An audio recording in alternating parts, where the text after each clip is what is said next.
ناظرین،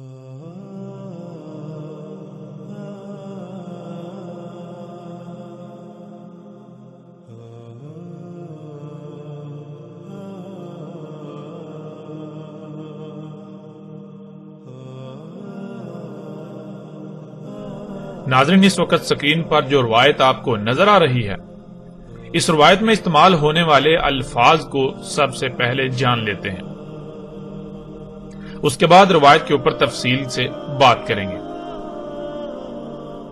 ان میں پہلا لفظ ہے قبض۔ قبض ناظرین کہتے ہیں روک لینے کو،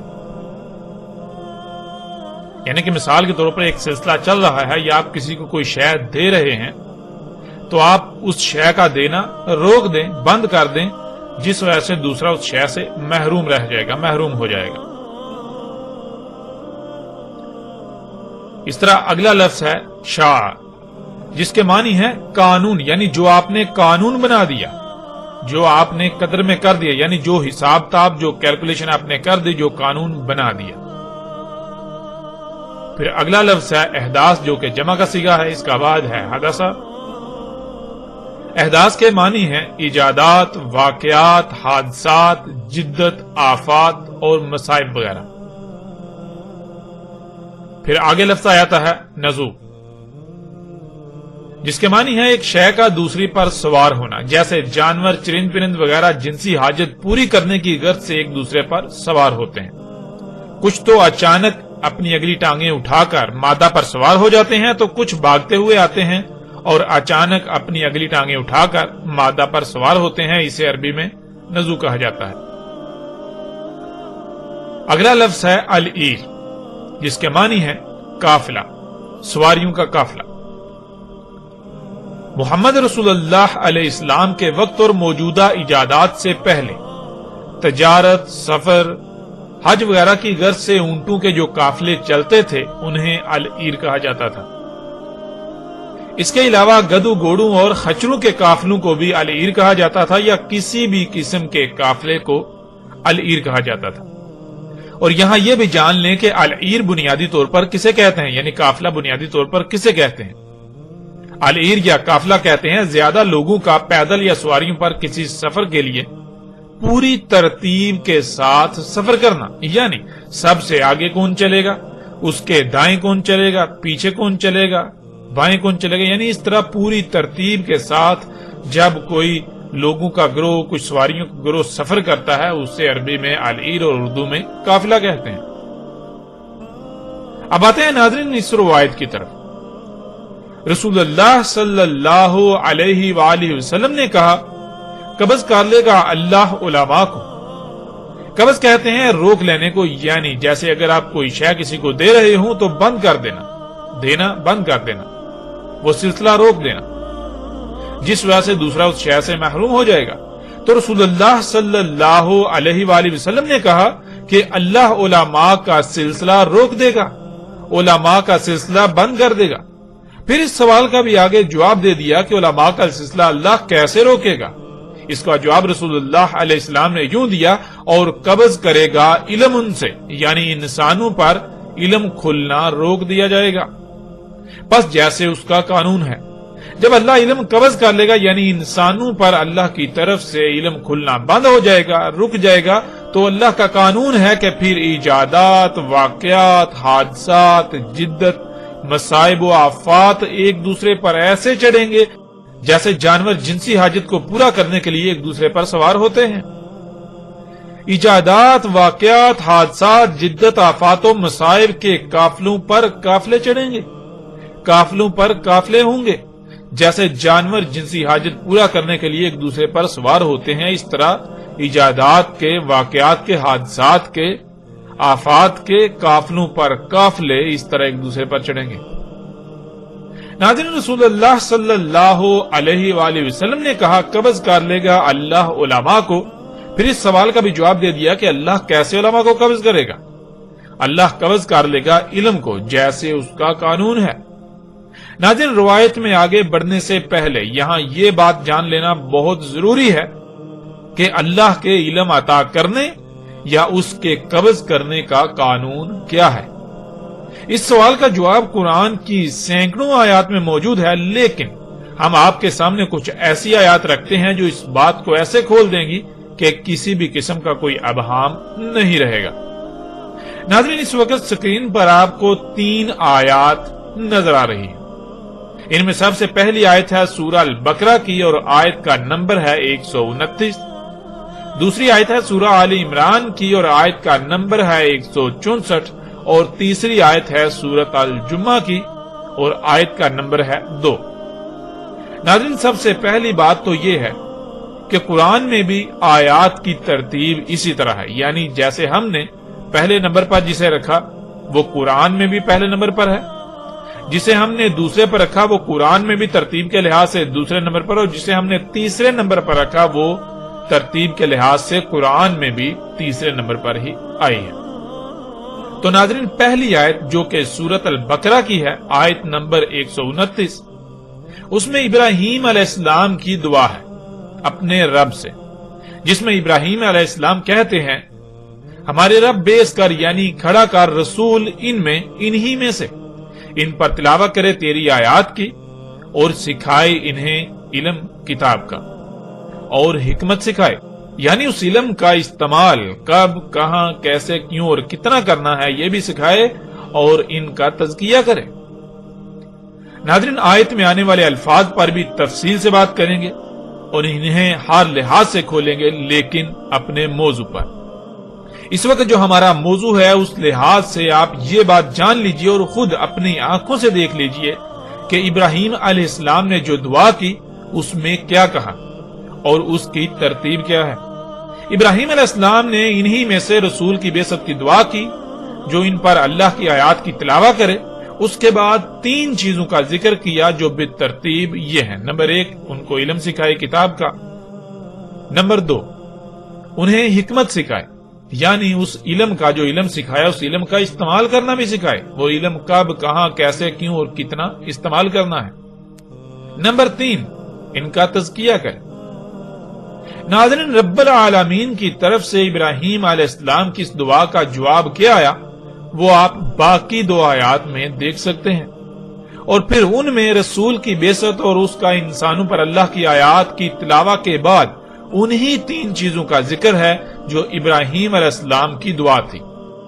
لیکن یہاں یہ بات قابل غور ہے کہ ان آیات میں ان تینوں چیزوں کی ترتیب مختلف ہے، یعنی ترتیب وہ نہیں ہے جو ترتیب ابراہیم علیہ السلام نے بیان کی۔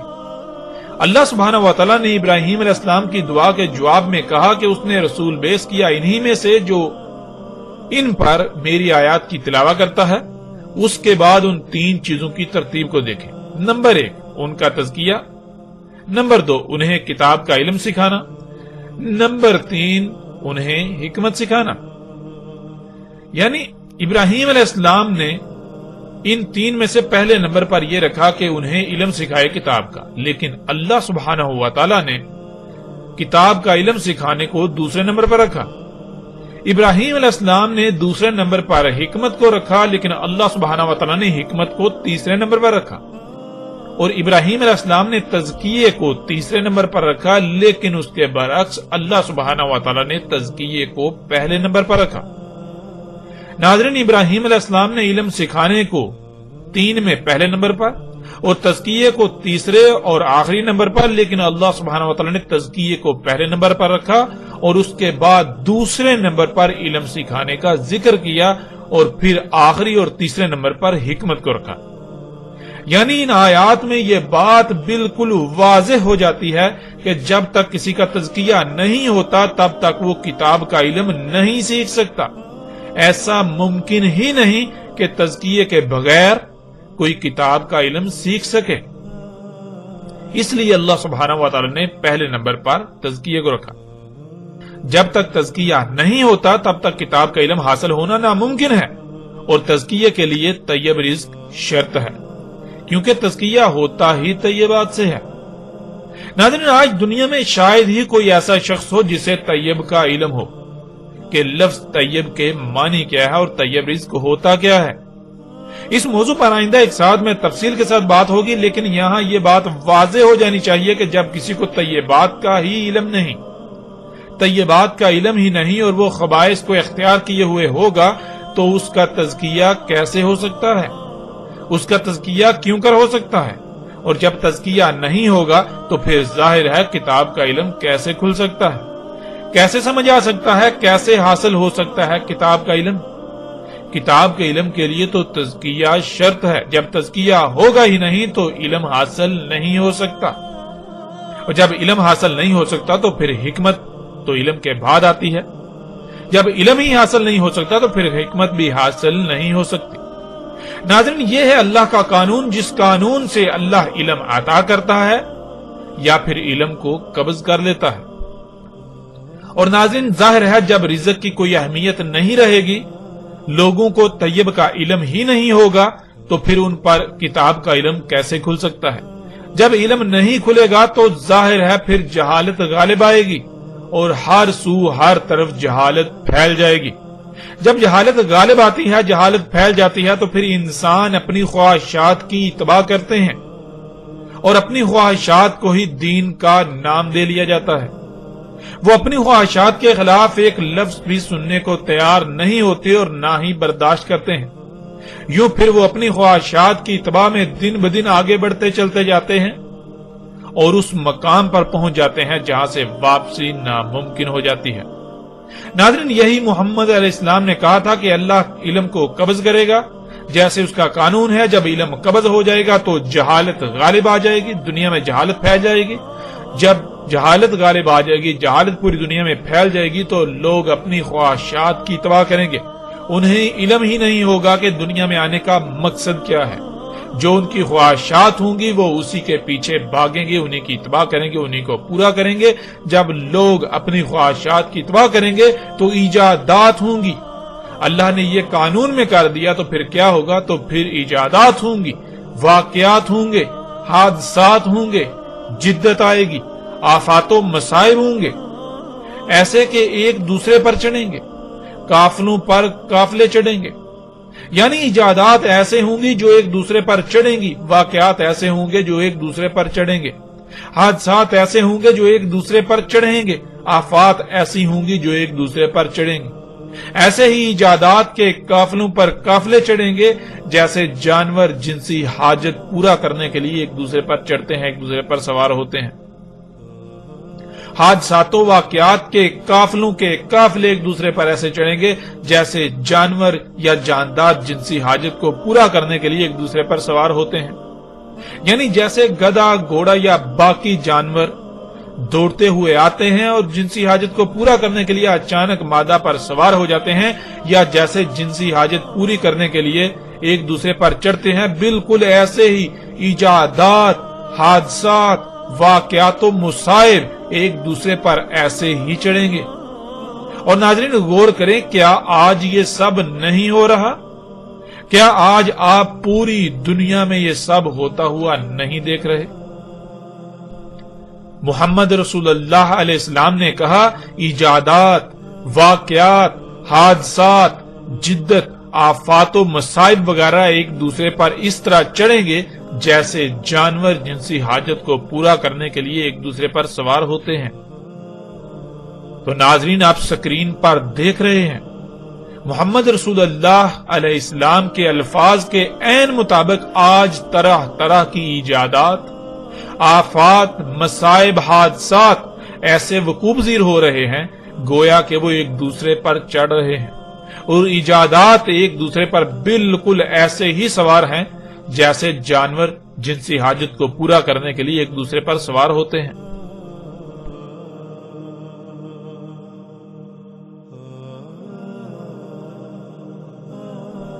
اسی طرح محمد رسول اللہ علیہ السلام نے کہا، ایجادات کے قافلوں پر قافلے، واقعات و حادثات، جدت و آفات اور مصائب وغیرہ کے قافلوں پر قافلے۔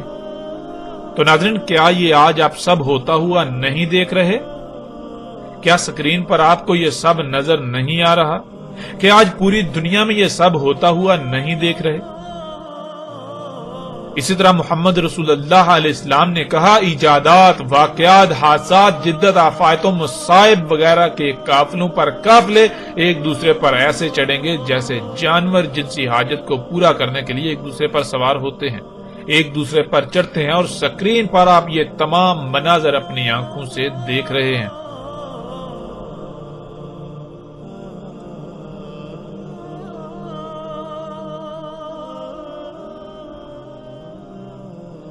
تو ناظرین بڑھتے ہیں اگلی روایت کی طرف۔ رسول اللہ علیہ السلام نے کہا دابا نکلے گا دشوار گزار گھاٹیوں، پہاڑی رستوں، گھنے جنگلات والے پہاڑی سلسلوں، گھاٹیوں، کھائیوں، بلند و بانگ پہاڑوں کے درمیان دریاؤں، سرنگوں، مشکل ترین اور کٹھن ترین رستوں، علاقوں وغیرہ سے۔ پس اس کا بلند ترین مقام بادل ہوں گے جنہیں وہ مس کرے گا یعنی انہیں چھوئے گا، اور جن پر وہ چلتا ہوگا یعنی جیسے انسان ٹانگوں پر چلتا ہے بالکل اسی طرح دابت الارض جن اعضاء پر جس شے پر چلے گا یعنی اس کے ٹائر، اس کے وہ اعضاء جن پر وہ چلے گا وہ ہوں گے زمین میں، جو وہ چلے گا دشوار گزار پہاڑی دروں، گھاٹیوں، گہری کھائیوں، پہاڑی رستوں، گھنے جنگلات والے پہاڑی سلسلوں، کھائیوں، بلند و بانگ پہاڑوں کے درمیان دریاؤں، سرنگوں اور مشکل ترین اور کٹھن ترین رستوں یا علاقوں وغیرہ سے۔ پس گزرے گا دابا انسان سے، انسان سلی کر رہا ہوگا یعنی انسان اللہ کی ہر شے کو اسی مقام پر رکھ رہا ہوگا جو مقام اللہ نے طے کر دیا، فطرت پر قائم ہوگا۔ وہ اپنی سواری کی حاجت کو پورا کرنے کے لیے فطرتی ذرائع پر انحصار کر رہا ہوگا۔ پس دابا جب گزرے گا تو کہے گا تو جو صلات کر رہا ہے یعنی تو جو اپنی سواری کی حاجت کو پورا کرنے کے لیے فطرت پر انحصار کر رہا ہے، یہ فطرتی ذرائع تیری اس حاجت کو کیسے پورا کر سکتے ہیں؟ اس لیے اپنی سفری حاجت کو پورا کرنے کے لیے فطرت کو چھوڑ کر مجھے اختیار کر، پس اس کے منہ پر ماسک چڑھا دے گا۔ ناظرین یہ ایک ایسی روایت ہے جو نہ صرف دہلا دینے والی ہے بلکہ رونگٹے کھڑے کر دینے والی ہے۔ محمد رسول اللہ علیہ السلام نے آج سے 14 صدیاں قبل موجودہ سواری کے ذرائع جو غیر فطرتی ہیں، گاڑیاں، ٹرینیں، سمندری اور ہوائی جہاز وغیرہ، ان سب کے بارے میں کس قدر کھول کھول کر بتا دیا تھا آج سے 14 صدیاں پہلے، اس وقت جب ان اشیاء کے بارے میں تصور کرنا بھی ناممکن تھا، تصور کرنا بھی محال تھا۔ اور ناظرین ایسا صرف اور صرف اللہ کا بھیجا ہوا یعنی اللہ کا رسول ہی کر سکتا ہے، اس کے علاوہ اور کوئی نہیں کر سکتا۔ تو ناظرین وہ لوگ جو آج محمد علیہ السلام کی ذات کو نشانہ بنا رہے ہیں ان کے لیے بھی یہ دندان شکن جواب ہے کہ دیکھو اگر محمد علیہ السلام اللہ کے رسول نہیں تھے تو پھر انہوں نے یہ سب اس وقت کیسے بتا دیا تھا؟ اگر سچے ہو تو آؤ جواب دو۔ لیکن ایسے لوگ حق کا مقابلہ کیسے کر سکتے ہیں؟ حق آ جائے اور باطل حق کے سامنے ٹھہر سکے یہ تو ممکن ہی نہیں، لہذا باطل حق کا مقابلہ کیسے کر سکتا ہے؟ تو ناظرین رسول اللہ علیہ السلام نے کہا دابا نکلے گا دشوار گزار گھاٹیوں، پہاڑی رستوں، گھنے جنگلات والے پہاڑی سلسلوں، گہری گھاٹیوں، گہری کھائیوں، بلند و بانگ پہاڑوں کے درمیان دریاؤں، سرنگوں، مشکل ترین اور کٹھن ترین رستوں اور علاقوں وغیرہ سے۔ تو ناظرین کیا آج آپ اپنی آنکھوں سے ایسی سواریاں نہیں دیکھ رہے جو ان علاقوں میں، ایسے خطوں میں، ایسی جگہوں میں سفر کرتی ہیں؟ نہ صرف دیکھ رہے ہیں بلکہ آج ہر کوئی ایسی سواریوں کو استعمال کر رہا ہے جو ایسے رستوں میں انتہائی پرسکون، آرام دہ اور تیز رفتاری سے سفر کرتی ہیں۔ آج انسان ان سواریوں کو آسائشوں، سہولتوں یا ترقی کا نام دیتے ہیں، لیکن اللہ سبحانہ وتعالی اور اس کے رسول محمد علیہ السلام نے اسے دابۃ الارض قرار دیا۔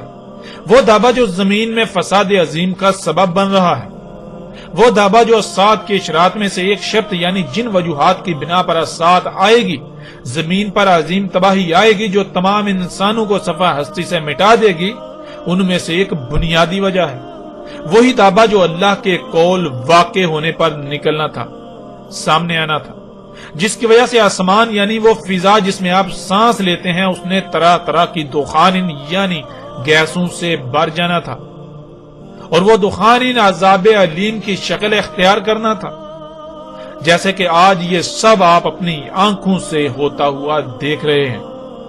اس دابا یعنی ان جدید سواریوں کی وجہ سے آسمان طرح طرح کی زہریلی گیسوں سے بھر چکا، جس وجہ سے پوری دنیا طرح طرح کی تباہیوں کی لپیٹ میں ہے۔ انسانوں سمیت مختلف جانداروں کو طرح طرح کی بیماریوں، تکالیف اور اموات کا سامنا کرنا پڑ رہا ہے۔ زلزلے آ رہے ہیں جو دن بدن بڑھتے ہی چلے جا رہے ہیں۔ سیلاب، طوفان اور آندیاں آ رہی ہیں۔ ان کے علاوہ کون سی ایسی تباہیاں نہیں ہیں جن کا آج انسانوں کو سامنا نہیں کرنا پڑا، اور یہ سب کس وجہ سے؟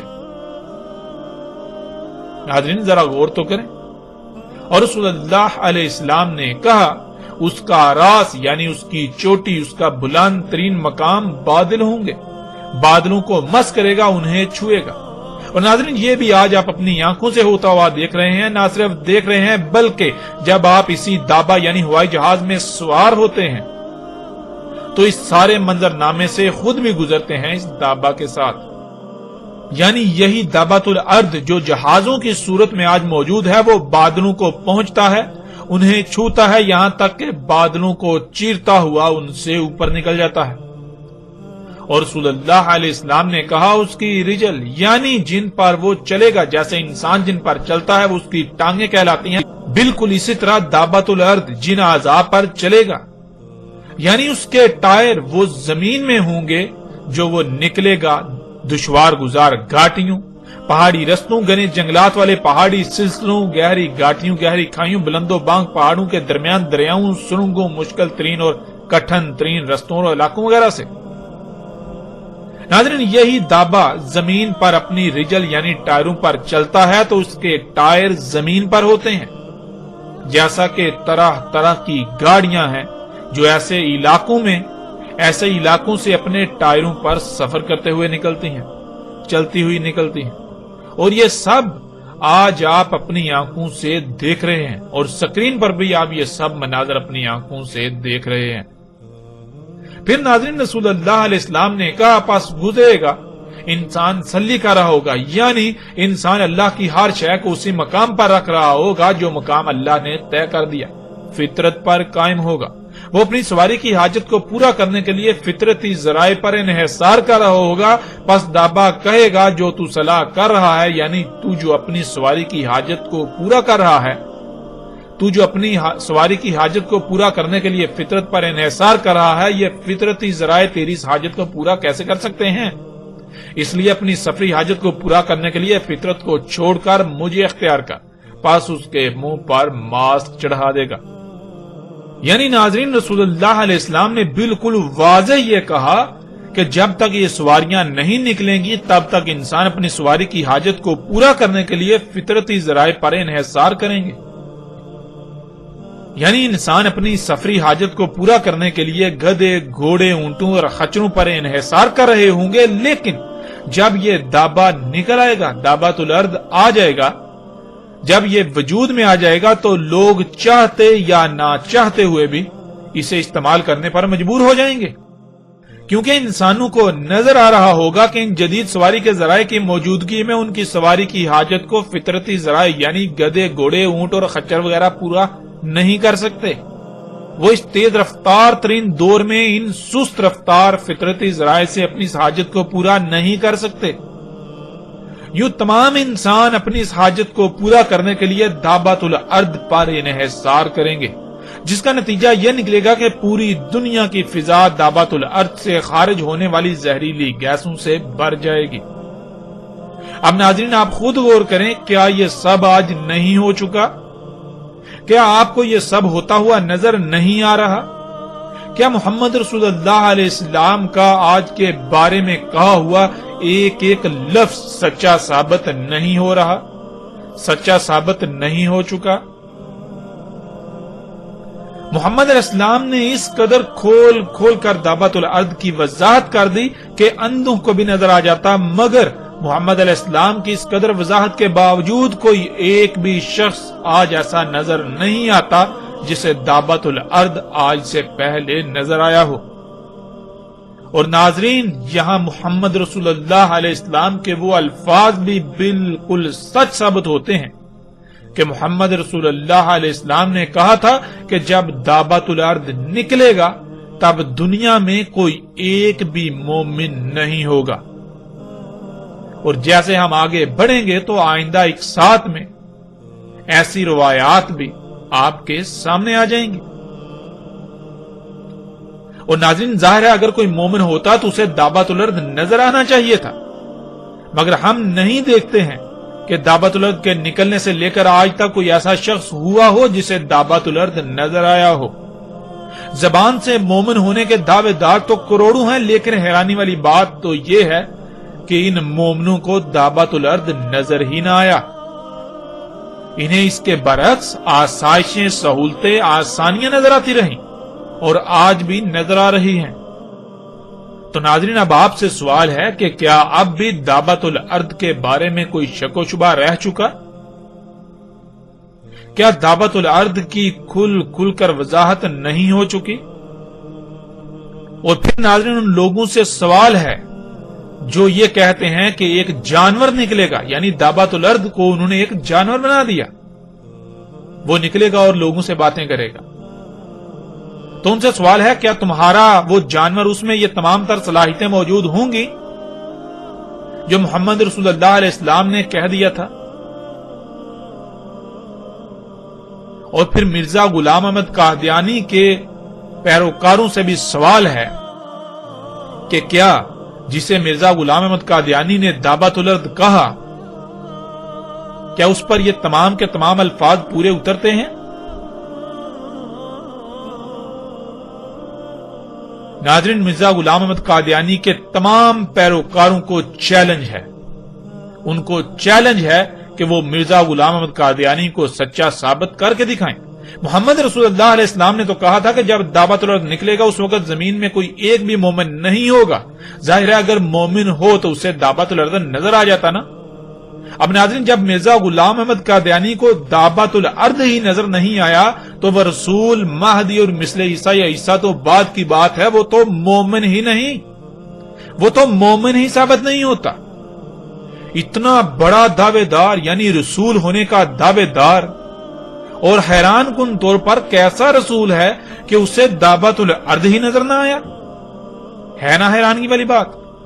اور قادیانیوں کو چیلنج ہے، قادیانیوں کو بار بار حق کی طرف دعوت دی جاتی ہے کہ اپنی آنکھیں کھول لیں۔ اگر وہ حق کے دعوے دار ہیں تو انہیں اپنی آنکھیں کھولنا ہوں گی، ورنہ اگر اس قدر حق واضح ہونے کے باوجود انہیں حق نظر نہیں آتا تو قادیانی جان لیں کہ دنیا میں وہ بدترین مشرک اور کافر ہیں۔ ہاں، دنیا میں وہ اپنے آپ کو جتنی چاہے جھوٹی تسلیاں دیتے رہیں، لیکن اللہ کے قانون میں وہ بدترین مشرک ہیں، بدترین مشرک۔ ناظرین، اب بڑھتے ہیں اگلی روایت کی طرف۔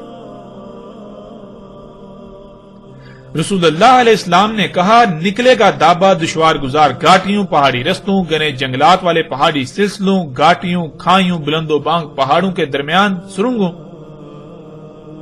دریاؤں، مشکل ترین اور کٹھن ترین رستوں اور علاقوں وغیرہ سے، ساتھ عالی شان، پرسکون، آرام دہ، تیز رفتار سواریوں سے۔ پس وہ چھوئے گا بادلوں کو، اور جن پر وہ چلتا ہوگا، یعنی جیسے انسان ٹانگوں پر چلتا ہے بالکل ایسے ہی جن پر وہ چلتا ہوگا، یعنی اس کے ٹائر، وہ ہوں گے زمین میں جو وہ نکلے گا دشوار گزار پہاڑی دروں، گھاٹیوں، گہری کھائیوں وغیرہ سے۔ اس طرح ناظرین، اگلی روایت، رسول اللہ علیہ السلام نے کہا، نکلے گا دابا دشوار گزار گھاٹیوں، پہاڑی رستوں، گنے جنگلات والے پہاڑی سلسلوں، گھاٹیوں، گہری کھائیوں، بلند و بانگ پہاڑوں کے درمیان دریاؤں، جھیلوں، سرنگوں، مشکل ترین اور کٹھن ترین رستوں، علاقوں وغیرہ سے۔ پس اس کا بلند ترین مقام بادل ہوں گے جنہیں وہ مس کرے گا، یعنی انہیں چھوئے گا، اور جن پر وہ چلتا ہوگا، یعنی جیسے انسان ٹانگوں پر چلتا ہے بالکل ایسے ہی جن اعضاء پر وہ چلتا ہوگا، یعنی اس کے ٹائر، وہ زمین میں ہوں گے جو وہ نکلے گا دشوار گزار پہاڑی دروں، گھاٹیوں، گہری کھائیوں وغیرہ سے۔ پس گزرے گا، انسان سلی کر رہا ہوگا، یعنی انسان اللہ کی ہر شے کو اسی مقام پر رکھ رہا ہوگا جو مقام اللہ نے طے کر دیا۔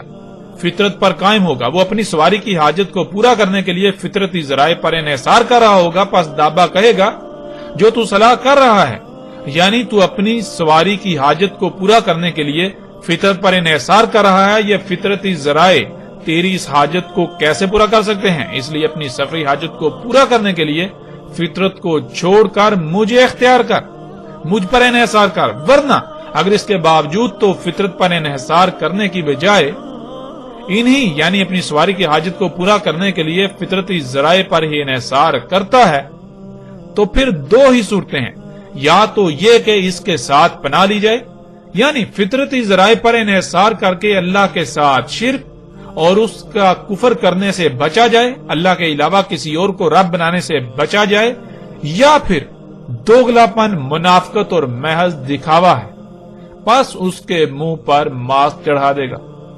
ناظرین، اس روایت میں اور پچھلی روایت میں کوئی زیادہ فرق نہیں ہے، پیچھے جو تفصیل سے جس روایت پر ہم بات کر چکے، دونوں تقریباً ایک ہی روایت ہیں، لیکن اس روایت میں صرف اتنا اضافہ ہے کہ اگر یعنی کہ دابا دعوت دیتا ہے مجھ پر اپنی سواری کی حاجت کو پورا کرنے کے لیے مجھ پر انحصار کر، اور اگر کوئی انحصار نہیں کرتا یعنی کوئی نہیں کر رہا ہوگا تو دو ہی صورتیں ہوں گی، یا تو یہ کہ وہ اس سے بچنا چاہے گا، یعنی کہ اسے پتا ہوگا، یعنی وہ شخص مومن ہوگا، اسے علم ہوگا کہ یہ کفر ہے، یہ اللہ کے ساتھ کفر ہے، اگر میں دابا کو استعمال کروں گا یعنی اللہ سبحانہ وتعالی نے تو مجھے فطرت پر قائم ہونے کا حکم دیا، اور مجھے سواری کی حاجت پورا کرنے کے لیے اللہ سبحانہ وتعالی نے یعنی فطرت نے تو مجھے جو سواری کے ذرائع مہیا کیے وہ گدے، گھوڑے اور خچر وغیرہ ہیں، اونٹ وغیرہ ہیں، اگر میں ان کو چھوڑ کر انہیں اختیار کرتا ہوں یہ تو اللہ کے ساتھ کفر ہے، یہ تو اللہ کے علاوہ اور کو رب بنانا ہے، لہٰذا میں اللہ کے علاوہ کسی اور کو رب نہیں بنا سکتا، میں اللہ کے ساتھ شرک نہیں کر سکتا،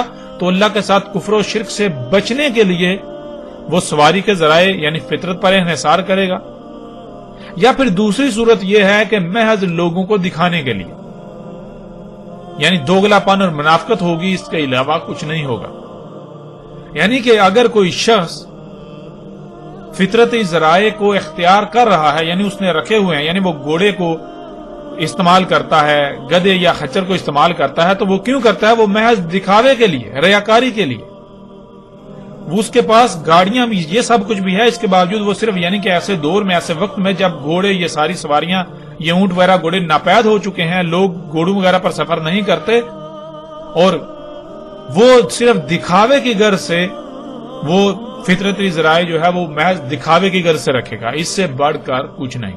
اور ناظرین آپ غور کریں، کیا یہ آج سب نہیں ہو رہا؟ بالکل یہ سب آج ہو رہا ہے۔ اور ناظرین پھر وہی سوال کہ اس قدر دعویٰ کی وضاحت ہو جانے کے باوجود بھی کیا دعوت الارض کے بارے میں کوئی شک و شبہ رہ جاتا ہے؟ بالکل نہیں۔ ناظرین حق الحمدللہ ہر لحاظ سے بالکل واضح ہے کہ آج سے 14 صدیاں قبل محمد رسول اللہ علیہ السلام نے دعوت الارض کے بارے میں کس قدر کھول کھول کر وضاحت کر دی تھی۔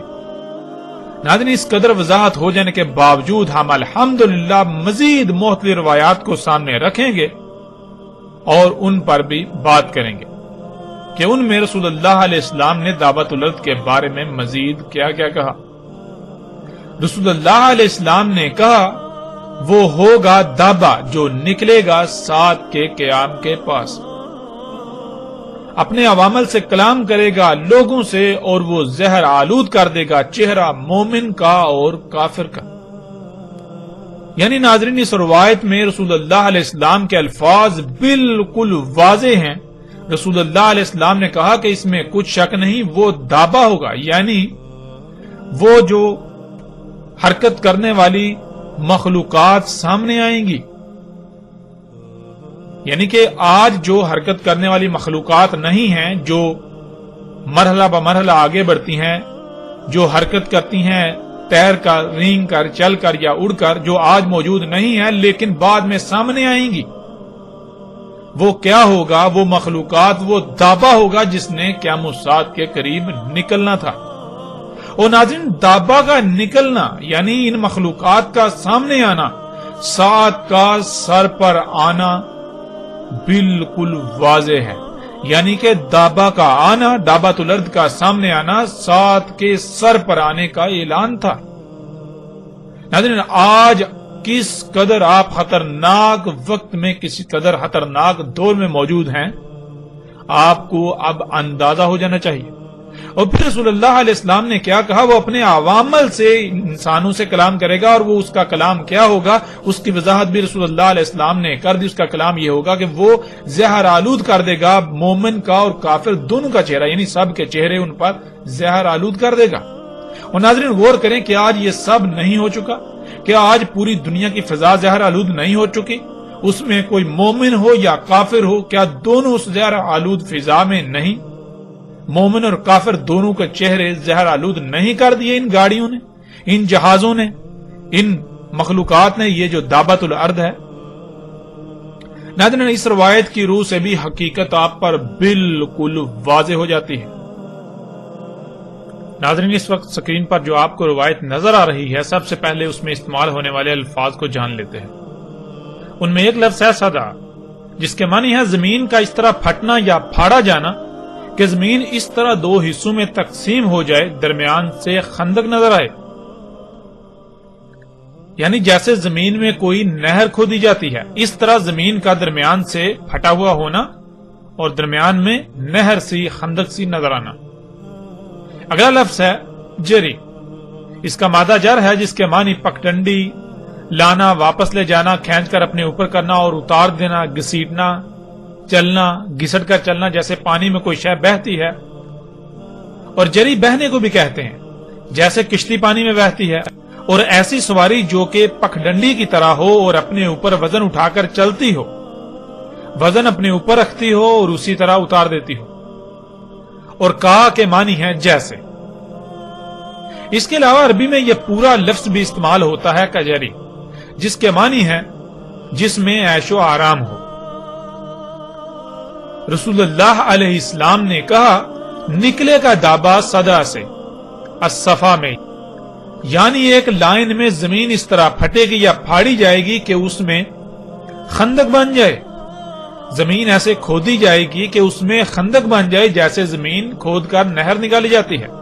اس خندق سے نکلے گا دابا جیسے بہتی ہوئی پگڈنڈی ہو، جو سامان کو، لوگوں کو اپنے اوپر اٹھا کر بہنے کی طرح چلتی ہو۔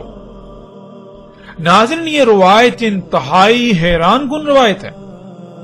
اس میں محمد رسول اللہ علیہ السلام کے الفاظ میں غور کریں کہ کیا آج ایسا ہو رہا ہے؟ کیا کوئی ایسی سواریاں ہیں، یعنی زمین کو کھودا جاتا ہے، اس طرح پھاڑا جاتا ہے جیسے کہ نہر نکالی جاتی ہے، جیسے کہ خندق نکالی جاتی ہے، اس طرح ایک لائن میں، پھر اس کے اندر یعنی اس میں دابا یعنی چلنے والی سواری کوئی ایسی شے چلتی ہے اس طرح جیسے کہ کوئی پگڈنڈی ہوتی ہے، یعنی پگڈنڈی جیسے کوئی بیلٹ ہوتی ہے زمین کے اوپر جو ہے وہ جیسے بچھی ہوئی رینگ رہی ہے۔ کیا ایسی شے آج نظر آتی ہے؟ اور ناظرین جب غور کریں تو آپ دنگ رہ جائیں گے کہ آج پوری دنیا میں مختلف جگہوں پر آپ کو ایسی پگڈنڈیاں چلتی ہوئی نظر آئیں گی۔ یعنی کہ اگر آپ غور کریں تو جو دنیا میں ایئرپورٹس ہیں وہاں آپ دیکھیں کہ وہاں زمین کو کھود کر اس میں اسی طرح جیسے کوئی خندق نکالی جاتی ہے، اس طرح لائن سے خندق نکالی جاتی ہے، پھر اس خندق میں یہ جو جیسے الیکٹرانک سیڑھیاں ہوتی ہیں، بالکل اس طرح الیکٹرانک بیلٹ ہوتی ہے جو اس میں بچھا دی جاتی ہے، جس کے اوپر لوگ کھڑے ہوتے ہیں اور پھر وہ ایسے چلتی ہے جیسے کہ پانی کے اوپر کوئی شے بہہ رہی ہے۔ اس طرح زمین کے ساتھ وہ بیلٹ جو ہے وہ رینگتی ہوئی چلتی ہے۔ ناظرین غور کریں کہ رسول اللہ علیہ السلام نے آج سے 14 صدیاں قبل اس شے کے بارے میں بھی کتنے حیران کن الفاظ استعمال کیے، اور سکرین پر یہ مناظر آپ اپنی آنکھوں سے دیکھ رہے ہیں۔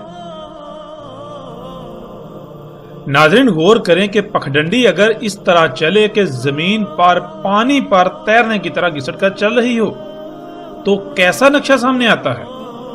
اگر آپ یہ نہیں جانتے کہ پگڈنڈی کسے کہتے ہیں تو اس وقت سکرین پر نظر آنے والی تصاویر پگڈنڈی کی ہیں، انہیں غور سے دیکھیں اور پھر تصور کریں کہ پگڈنڈی کی طرح کی سواری ہو، گویا کہ پگڈنڈی زمین پر گھسٹ کر اس طرح چل رہی ہو کہ لوگوں کو اپنے اوپر اٹھا لیتی ہے اور آگے چل کر اتار دیتی ہے۔ اور اب آپ سکرین پر ان مناظر کو بھی دیکھیں. آپ کو سکرین پر رسول اللہ علیہ السلام کے الفاظ کے عین مطابق یہی نظر آ رہا ہے کہ گویا پگڈنڈی پانی پر تیرنے کی طرح زمین پر گھسٹ کر چل رہی ہے. ناظرین، یہ سواری آج دنیا کے مختلف ہوائی اڈوں، ٹرین اسٹیشنوں، بس اڈوں سمیت شاپنگ مالز میں آپ کو نظر آئے گی. روایت میں صدع کی عین کے نیچے 2 زیریں ہیں جس سے صدعین جمع کا صیغہ بن جاتا ہے. یعنی دنیا میں بہت سی جگہوں پر زمین کو ایک لائن میں ایسے کھودا جائے گا کہ خندق بن جائے اور اس خندق میں یہ پگڈنڈی نماز سواری یعنی دابہ چلے گا. اور ناظرین، حیران کن طور پر آپ یہ مناظر آج اپنی آنکھوں سے دیکھ رہے ہیں.